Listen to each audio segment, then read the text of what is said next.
Today's case is one of those that has baffled everyone for years. It's a story that defies all logic, a puzzle with so many missing pieces that it's hard to know where to even begin.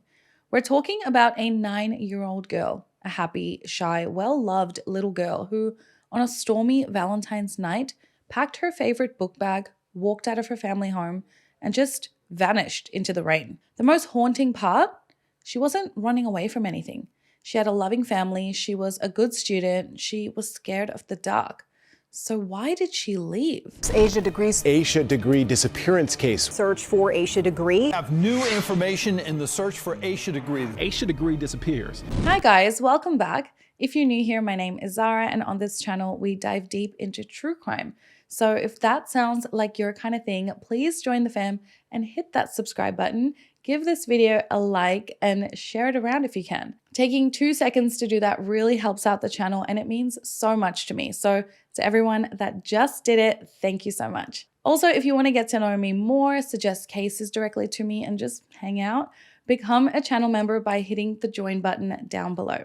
Let's get into the heartbreaking and deeply confusing story of Asha Degree. Asha Degree was born on August 5th, 1990 in North Carolina to her parents Harold and Aquila Degree.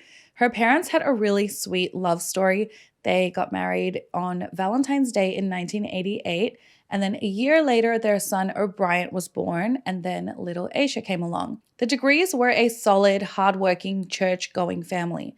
They lived in a modest home on Oakcrest Drive in a pretty rural part of Cleveland County, just outside the city of Shelby. Harold worked as a dock loader at PPG Industries, usually on the late shift, and Aquila worked for a piano parts manufacturer. They were a very close-knit family with lots of extended relatives living just around the corner. I believe Asha's grandmother, Joanne Jackson, and Aunt Alicia Degree lived across the street and shared responsibility keeping the siblings when school was out for the day. Harold and Aquila raised their kids with strong Christian values. The whole family was at Macedonia Missionary Baptist Church every Sunday without fail. They were what you might call protective parents, but in a good way.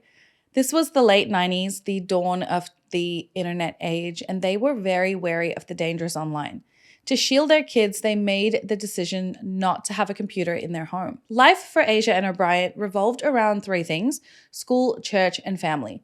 It was a simple, safe, and loving world that their parents had built for them. Asha was a 4th grader at Falston Elementary School, and by all accounts, she was a great student. She was quiet and a bit shy, but she had a perfect attendance record and was known for being super intelligent with honor roll status. She loved math and science, but her real passion was basketball. After school, Asha and O'Brien were expected to do their homework pretty quickly, as their parents insisted on academic excellence and would check if their homework was done before letting them play. Asha was a star point guard in Pee Wee basketball. Her team was the Falston Bulldogs.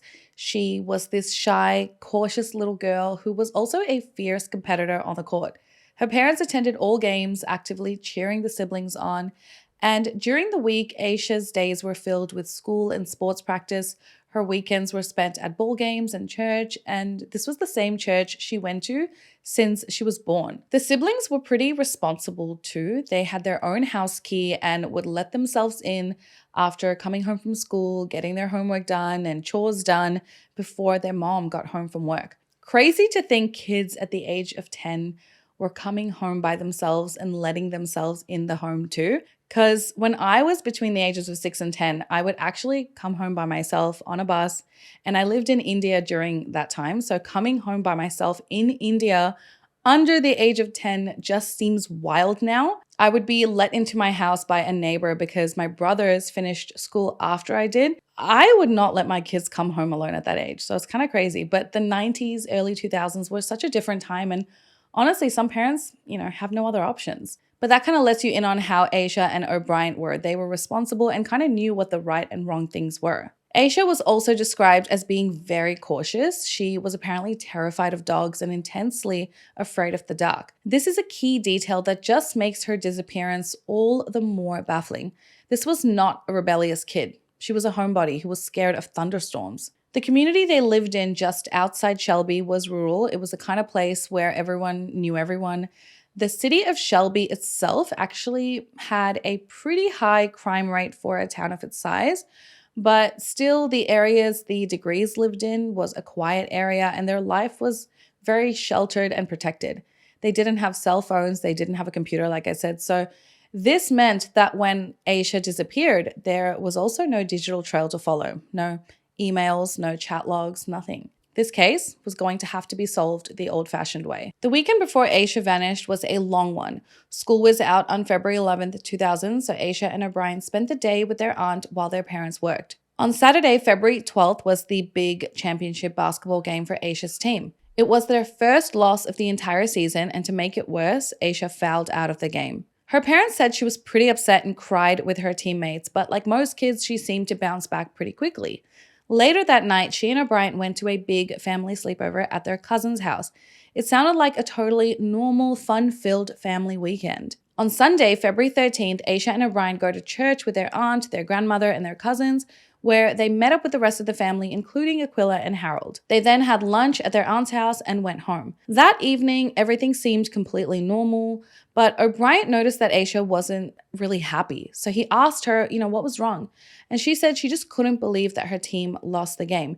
She seemed to blame herself for the loss. The kids watched some TV, and around 6:30 p.m., Asha took a nap on the couch, probably because she didn't sleep well at the sleepover the night before with her cousins. Harold may have gone to work at about 4 p.m. and returned at 11:30 p.m., and I'm saying may because this isn't exactly confirmed.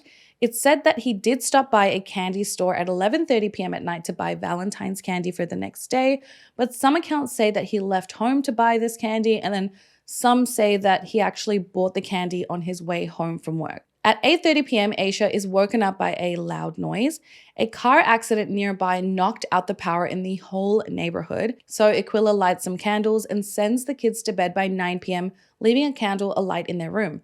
Asha was last seen by her brother wearing a white nightgown with red trim and a teddy bear on the front. The lights came back on at around 12:30 a.m. on February 14th, so Aquila then blows out all of the candles but left the one in the kids' room on, and then she turned off the kerosene heater and headed to bed. Harold returns home at around this time and checks on the kids at 12:30 a.m., and by 2:30 a.m. he heads to bed, and before he does, he goes to check on the kids once again and saw them both fast asleep in bed, sleeping soundly. But sometime after that, after 2:30 a.m., O'Brien, who was 10 at the time, remembers hearing Asha get up to go to the bathroom, and then he later heard her bed squeak. He just assumed she was rolling over or adjusting her blankets, and then he fell back asleep. He didn't think anything of it. But it is now believed that this was the moment that 9-year-old Asha Degree got out of bed. She grabbed a book bag that she had apparently packed earlier, which contained a change of clothes and her favorite Tweety bird purse. Then she unlocked the front door, stepped out into the dark, stormy night, and started walking. According to Aquila, a key was not required to open the door from the inside, as the door would stay locked even after it was opened from the inside. So I'm guessing Asha could just open the door from the inside using a latch, and then as she shut it, the door would stay locked. I honestly believe she walked out one of these doors on her own free will. But after that, once she walked down that road, somebody picked her up. Between 3:45 a.m. and 4:15 a.m., at least 2 different drivers saw a small figure walking along Highway 18. It was a miserable, cold, windy night pouring with rain. A truck driver named Roy Blanton was out with his son and saw what he described as a small figure in light-colored clothing. He thought maybe it was a woman who had a fight with her partner and was just walking off. He didn't stop, but he did get on his CB radio to alert the other truckers. Another driver, Jeff Roop, saw her too. He said he was so shocked at the sight that he turned around 3 times and actually drove past her to get a good look. He described a small girl wearing a white dress or a big t-shirt, white tennis shoes, and her hair was in pigtails. She was carrying a book bag and looked like she knew exactly where she was going. She never looked up at him. However, the 3rd time Jeff drove past this little girl, as he got closer and rolled down the window, maybe she got scared. I mean, after all, a truck following you can be quite intimidating. He saw her suddenly run off the side of the road and into a dark wooded area. She just disappeared into the trees, and that was it. That was the last time anyone ever saw what could have been Asha Degree. The next morning, February 14th, 2000, was Harold and Aquila's 12th wedding anniversary. Aquila woke up at around 5:45 a.m. to get the children ready for school. At 6:30 a.m., she began running a bath for the kids and then went to wake them up. The children would normally bathe at night, but due to the power outage the night prior, they skipped their baths and they had to take one before school. She walked into the kids' bedroom and found O'Brien still in his bed, but Aisha's bed was empty. She asked O'Brien where Aisha was, but he hadn't seen her. Aisha's bed looked unmade, like she had slept in it. Aquila searched the entire house and the cars, but there was no sign of her. In a complete panic, she woke up Harold and then called Harold's mother, Joanne, who lived across the road, and asked if Aisha was there. She wasn't. Aquila went up and down the street screaming Aisha's name and asked anyone awake if they had seen her. At 6:39 a.m., just as the sun was starting to rise, a frantic Harold called 911 to report his 9-year-old daughter missing. Police were there within 10 minutes. The community response was immediate and massive. By 7 a.m., every cop in the county was there, and by 8 a.m., hundreds of volunteers had gathered, ready to search. There was no sign of forced entry into the home and no evidence of a crime scene. So an air search with infrared equipment on a spotter plane was sent out. Police sent out cadaver dogs. Rescue professionals volunteered. A helicopter was sent out. Aisha's family and friends in the community all set out looking for the missing little girl for hours. The FBI even got involved that quickly, and Aisha's dental records and her hair sample was collected. Later that day and the next day, the two truckers, Jeff and Roy, they came forward with their sightings about this little girl alone on the road. They checked with her parents if anything was missing from the home, and after checking, her parents noticed Aisha's favorite pair of jeans, a red vest, black shoes, her Tweety Bird purse, a pair of overalls, and her book bag that she would take to school were all missing. On Tuesday, February 15th, 2000, searchers found the first clues in a shed at Turner's Upholstery, a local business about a mile and a half from the Degree home, right in the direction she was allegedly seen walking. But after that, the trail went cold. Despite an exhaustive 7-day search involving dogs, helicopters, and hundreds of people, nothing else was found. On February 23, 2000, the official ground search was called off. The investigation that followed involved local police, the North Carolina State Bureau of Investigation, and the FBI. They interviewed Aisha's classmates who said Aisha had some money in her purse that she showed them, but her parents didn't actually know where that money came from. Investigators were stumped from the start. In November 2000, an inmate at the local jail and a former classmate of Aquila's named Baron Ramsey had a story to tell. He said that he and another man were driving back to Shelby after buying some drugs on the night that Aisha disappeared, and they hit Aisha, who was crossing the road. The friend put Aisha into the back of the truck and dropped Baron back home. The friend took Aisha in the car and dumped her body at Moss Lake. Now, this was apparently investigated and no evidence of a hit and run was ever found, blood, skid marks, paint chips, etc. And Moss Lake was also searched twice by divers and found nothing. So this was believed to have been a false confession. They believed Baron was trying to get a plea deal for the charge of bank robbery he was currently facing at the time and what he was in jail for. For a year and a half, there was nothing. Then 18 months later, on August 3rd, 2001, a construction worker named Terry Fleming was clearing land for a new development along Highway 18 in Burke County. A family was building a new home and they had this long driveway and they needed the entire area to be cleared out. This was about 26 miles north of Shelby in the opposite direction Aisha was last seen walking. Buried under some trees, he found a black book bag, double wrapped in black plastic trash bags. This was odd, as although he had seen multiple items when he cleared land in the past, this stood out to him. This was a huge break, but it just created more questions. The case remained cold for many more years. In 2015, the FBI announced they were re-examining the case, and in a press conference on May 25th, 2016, they announced they had a new potential lead. A witness had allegedly come forward claiming they may have seen Aisha getting into a distinctive car. This led the FBI to release a public appeal for information about an early 1970s Lincoln Continental Mark IV or a Ford Thunderbird, possibly dark green with rust around the wheel wells. Despite these efforts, the trail went cold again. until shocking new leads began to emerge. Okay, so because there's so much information in this case, everything can get kind of jumbled and confusing. So how I want to talk about it is, let's talk about the evidence first, and then let's talk about the suspects, and then get into theories of what could have happened to Asha. So let's really break down the evidence here, because the few items that were found are both so puzzling and deeply disturbing, and the potential suspects that have emerged over the years are just as complex. So going back to the first items that were found on February 15th, 2000 in that shed at Turner's Upholstery. I believe the owner of the actual land was someone named Charles Turner, but the two people that were actually running Turner's Upholstery at the time were Raleigh and Debbie, mother and daughter. So they were asked to search their property for any signs of Asha, and at the back of their property, they had this old storage shed which usually had old furniture and a tractor in it. So they searched inside the shed, and it was interesting. A searcher found a red candy wrapper outside the shed and a photo of a young black girl. So they showed Raleigh and Debbie these, and that's when these women handed over the trash they had found inside the shed at an earlier time.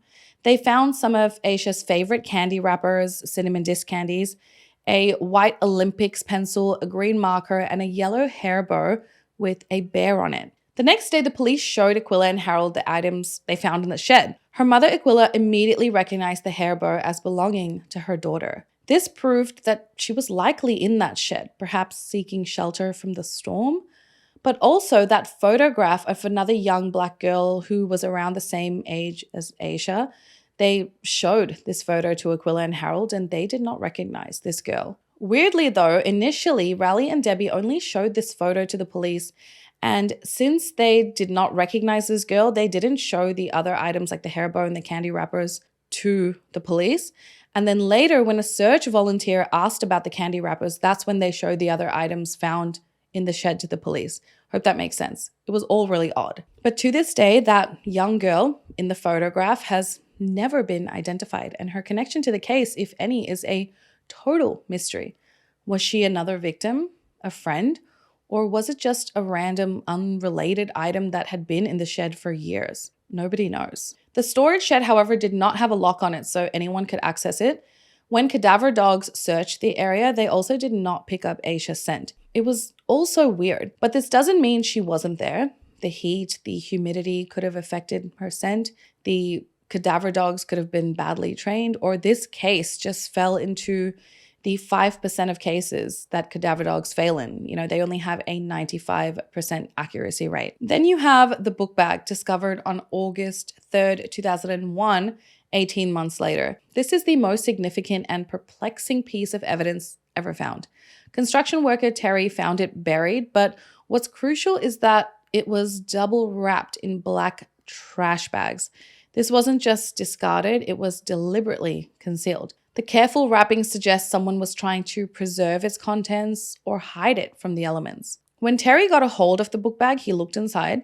He found it strange because inside was a bizarre mix of the familiar and the foreign. Asha's name and number was inside the bag. Not all of the items found in the bag have been fully released, but some notable contents were clothing like her favorite jeans with a red stripe, a long-sleeved white nylon shirt, black overalls with a Tweety bird on it, a red vest with black trim, a black and white long-sleeve shirt, and her basketball uniform. It also had her lime green Tweety bird purse, black shoes, a house key, Asha's wallet, and 3 family photos. So Terry took the book bag home and told his wife about his discovery. His wife was shocked because she knew the name of the missing girl from the news. They then contacted the police. But there were also 2 items found in the bag that her parents insisted did not belong to her and that they had never seen before. The first was a copy of the Dr. Seuss book McElliot's Pool, and it was later confirmed that this book had been checked out from the library at Asha's elementary school. The second was a concert t-shirt for the band New Kids on the Block. Asha wasn't a fan of the band, and her parents had no idea where this shirt had come from. Also, technically, Asha was too young to be a fan of them, so who put these things in her bag? Were they planted there by her abductor to throw police off the scent, or were they gifts from a secret friend who might have been involved in luring her out of the house? This is one of the biggest question marks in the entire case. The book bag was also found in Burke County while Asha lived in Cleveland County, about 45 minutes away from each other. It would have taken her 11 to 14 hours to walk there.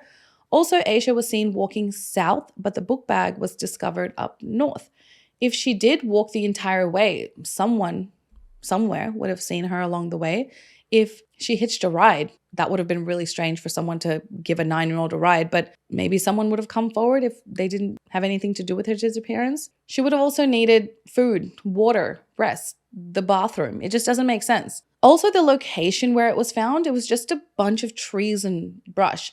The driveway part was not there before, so did someone just discard it from a car, from the road nearby? But the double wrapped in plastic garbage bags part, is what makes it seem intentionally hidden, right? The forensic analysis of the contents of the bag was never released to the public. So someone tipped police that they remember seeing someone that looked like Asha getting into a dark green 1970s Lincoln Mark IV or possibly a Ford Thunderbird with rust around the wheel wells.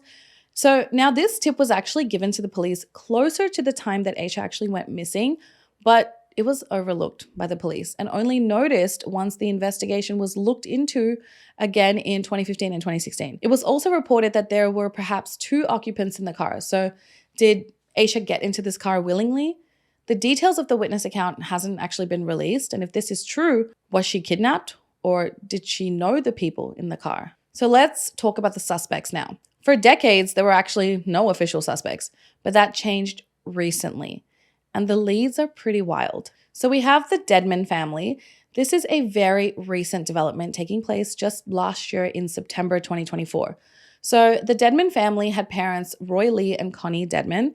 They had 3 daughters, Lizzie, Sarah, and Anna Lee. The entire recent investigation hinges on a tip that came to the Cleveland County Sheriff Office on September 18th, 2024. A man named Thad Valentine came forward with a story from nearly 2 decades prior. Thad stated that during the mid-2000s, when he was in his 20s, he would occasionally socialize and attend house parties with the Deadman sisters, specifically Lizzie and Sarah. He recalled one particular party where he witnessed a very emotional scene. According to Thad, he saw Lizzie, who was extremely intoxicated, become distraught, sobbing and bawling. Thad told police he heard Lizzie make several clear statements admitting to killing Asha Degree. He specifically quoted her as saying, "I killed Asha Degree." Thad further stated that immediately after Lizzie made this confession, her sister Sarah came over to her, becoming very stern and angry, and told Lizzie to shut the fuck up as she grabbed her head.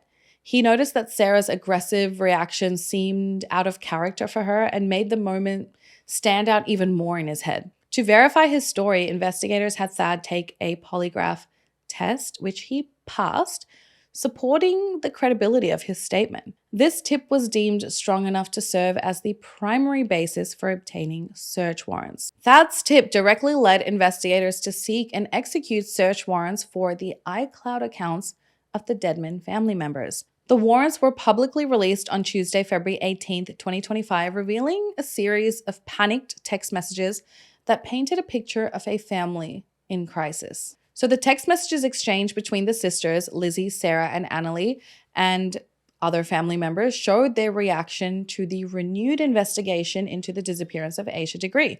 The texts were filled with fear and shock. Sarah texted, "Dad is probably going to be a huge suspect," and "This is a nightmare. I'm shaking and can't walk now either." Lizzie expressed her own deep anxiety, texting her ex-husband, Kelly Foster, "This is going to get nothing but worse, and there is no way this is going to be okay." They focused on a shirt. Sarah texted Lizzie, "They think it's our shirt. It's not her shirt." This is a potentially significant detail as it could be a reference to the unrecognized New Kids on the Block t-shirt found in Asha's book bag. The family quickly sought legal counsel. Anna Lee texted Lizzie, "I'm at the lawyer's office," and advised her we should all not talk to them without representation. In a particularly revealing message to her ex-husband, Lizzie wrote, "I feel so horrible, so horrible. I don't know what to do. I caused this." Lizzie also texted her sister Sarah about a conversation with her family attorney, David Teddy, stating, "The theory is I did it. Accident. Covered it up." The investigation involved direct contact with the family, so on September 28th, 2024, Lieutenant Daniel Howell of the Cleveland County's Sheriff's Office approached Lizzie Deadman in Texas, but she refused to speak with him. This refusal prompted more anxious texts between the sisters about whether they should cooperate or just listen to their father. On February 10th, 2025, Lizzie was approached again, and this time she agreed to take a polygraph test. While the full results weren't released, the warrant states that on the crucial question of whether she was concealing information about the case, her response was found to be deceptive. In an interview with investigators, Lizzie made an ambiguous but pretty chilling statement about her father, Roy Deadman, saying, "If my dad did it, he did it, but I had nothing to do with it." The combination of a credible eyewitness tip, a panicked series of family text messages referencing key details about the case, a deceptive polygraph result, and ambiguous statements has placed the Deadman family at the absolute center of the investigation into what happened to Asha Degree, and it blew everyone's mind. Police looked into Harold and Aquila Degree. It's an uncomfortable but necessary part of any investigation like this to look at the parents. So in the early days, and even now in some online forums, there has been some speculation about Harold and Aquila's potential involvement. The arguments for this theory are honestly purely circumstantial. The house was locked with no signs of forced entry. How did a 9-year-old get out without anyone hearing? Was she coached? The circumstances are just so strange. However, evidence against them being involved is pretty overwhelming, despite Harold's 911 call seeming odd to people, because Harold reportedly said, "I would like to report a child missing," and claimed a neighbor said she went down the road. This information on the neighbor and the reported sighting has never been prodded into. So people also claimed that Harold sounded like he was distancing himself from Asha using the term "a child missing." Aquila and Harold have cooperated fully with law enforcement from day one, submitting to, countless interviews and polygraph tests, which they reportedly passed. There is absolutely no motive, and the Degrees were a loving, stable family with no history of abuse or financial trouble, and most importantly, their actions for the past 25 years speak volumes. I mean, if you watch interviews that they have done, it just doesn't look like they're involved. It looks like they're still hurting, as any parent would be. To my dad, other people might not say it. I'm going to apologize to for what you had to endure for these 25 years of them saying that you had something to do with my sister's disappearance. I know the love you have for her, and I know the love you have for me and my mama, and I don't care what nobody says. I know you had nothing to do with this, and I stand on that. Today, Harold and Aquila are still married. They still live in the same house on Oakcrest Drive, a home that has become probably a painful shrine to their missing daughter. They have never changed the locks. They've left Asha's room, untouched.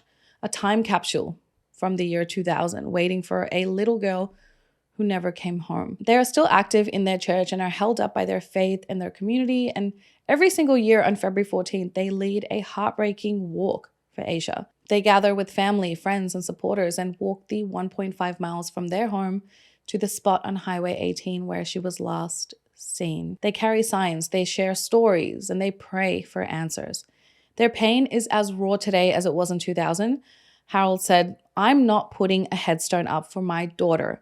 I'm holding on to hope that she'll come home." Their life has been a quarter century of suspended grief, a public display of a private hell. To suggest that they were involved seems to ignore the mountain of evidence of their suffering and their unwavering fight to find their child. Aquila has said in interviews that she still maintains contact with some of Asha's friends, and now to see them, living lives, having children, getting married, it's just heartbreaking for her because she realizes how much she has missed out on. She's missed out on 25 years. She's missed out on Asha's entire life.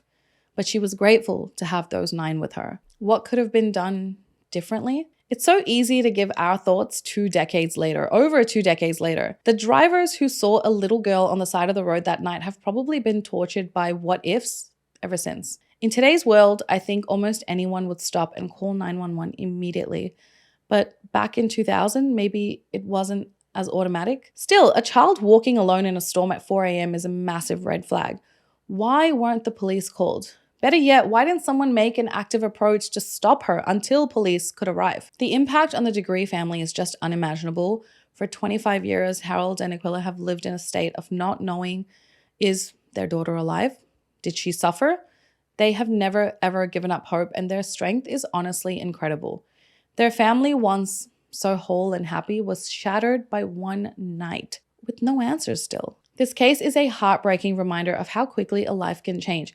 Asha came from this loving, happy, close family, and now her parents and her brother will have to live the rest of their lives without her, without answers, unless we have a miracle. All because of one stormy night. What's wild to me is how a child so cautious could end up in a situation so dangerous. Was she tricked? Did she make a childish mistake that had the worst possible consequences? The t-shirt in her bag is still a complete mystery. Were they gifts from a secret friend, or were they planted in the bag after her disappearance? It's all so confusing. Asha would be in her 30s today. She might have become a scientist or a basketball coach or an illustrator like she dreamed. Instead, she remains frozen in time.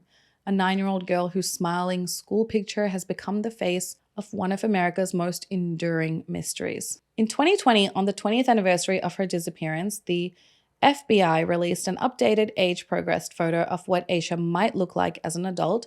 They also announced a reward of up to $25,000 for information leading to the arrest and conviction of the person or persons responsible for her disappearance. So let's talk about some theories of what happened to her, because I really went down a big-ass rabbit hole trying to see if anyone's theories make sense. The theories are all over the place, and honestly, none of them seem to fit perfectly. So first, we have the runaway theory.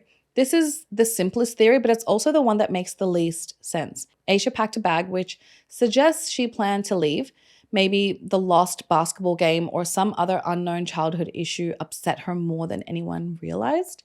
Maybe she was trying to emulate the characters in the book The Whipping Boy, a book they were reading at school.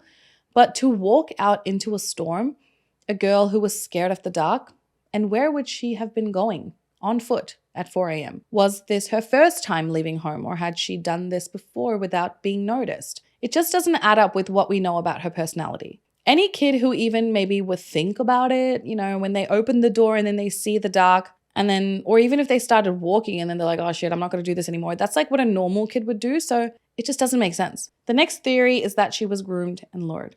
This is a theory that has gained more traction over the years. And even though the family didn't have a computer, it's possible she was groomed by someone in her community, someone from church, a neighbor, or even a family friend. Maybe this person convinced her to pack a bag and meet them somewhere, promising something like a birthday surprise since her parents' anniversary was coming up and Valentine's Day was the next day. Maybe someone knew she was sad about the basketball loss and was trying to make her happy, enticing her in that way. This could explain why she left willingly. How did she have that money in her purse? Did someone give her that money and promised her more? But if she was meeting someone, why was she seen walking alone for so long on the highway? If she was really groomed by someone, this person would have really planned well, because to say, no, you walk quite a bit, like 10, 15 minutes in the dark until you meet me at this location so that Asha wouldn't be seen with anyone, it's kind of like very planned. And yeah, it just doesn't, I don't know. What do you guys think about that theory? The next theory is she was abducted, and this is perhaps the most terrifying and plausible theory. Asha left her home for some unknown reason. Maybe she was just going for a walk. Maybe she went to meet someone. While walking alone along the dark highway, a predator saw an opportunity. They pulled over, forced her into their car, and she was never seen again. The driver who saw her run into the woods might have been the person who spooked her, or he might have been the person she was running from. It seems like Jeff was kind of cleared, but I couldn't find any more information on him, I believe that Raleigh and Deborah's shed is close to this area too, where she was seen running off into. So did Asha seek shelter from this person here? This theory would explain how her backpack ended up 26 miles away. The abductor likely drove north and dumped the bag to get rid of evidence. I've seen some speculations online that the perpetrator was actually someone who was active in the search for Asha. They were kept up to date and informed of the evidence found, and therefore they took the book bag and dumped it north to confuse the police trail. Another question I have is, was Asha's house key still at home? So I know that they found a house key in her bag, I believe, but it was never confirmed if it was actually her house key or if it was just a key. So if she took her house key with her and the key found in her bag was actually her house key, wouldn't that indicate she planned to return home? Also, what if she lost her house key? Or what if it was stolen from her and duplicated or something like that? Someone in the community from her church, basketball matches, or school could have stolen it and duplicated it, or just stolen it with bad intentions, and therefore there would have been no sign of forced entry into the home. Is that too wild of a theory? Then there's the Deadman family and all those text messages. The New Kids on the Block shirt does make sense to have belonged to an older girl, like the age the Deadman sisters would have been in 2000. However, the extensive searches of the Deadman properties produced no evidence and no charges have been filed. The Deadman family has denied any involvement in Asha's disappearance, and it's a promising lead, but so far it hasn't led to a breakthrough. The theory with the Deadman family, I believe, is that Lizzie or Sarah or someone, the father, would have been driving that night and killed Asha in a hit and run. That's all just a theory and speculation. I don't believe there's any evidence that has anything to do with that. But the text message that says it was an accident and it was covered up is kind of what lends to that theory. The case of Asha Degree is very, very upsetting. And the amount of times I got emotional researching this case, just trying to put yourself in that little girl's shoes. What was she thinking? What was she doing? What happened to her? You know, it's wild that humans can just disappear. And to know that a vulnerable little girl, you know, most likely met with foul play, is just so heartbreaking to think, you know, she didn't plan this. She didn't know perhaps that this was even a possibility, you know, and one day everything's fine and she's playing basketball and the next day she vanished. I mean, I don't believe she just fell in some ditch. They've done extensive searches. It's pretty clear that someone is involved, and for 25 years plus, they've gotten away with it. And this poor girl and her poor family just have to suffer. It's truly heartbreaking. And as a parent, I think it hits even deeper. Let me know your thoughts in the comments down below, guys. What do you think happened to Asha? Which theory makes the most sense to you, or do you have your own theory? If you do join, or if you're already on Discord, get to chatting on there of what you think happened to Asha Degree. Which theory makes the most sense to you? It's devastating, and I just hope that one day her family gets the answers they so deserve. I'll see you in the comments, guys, and I will see you again in next week's video. Besitos. Bye.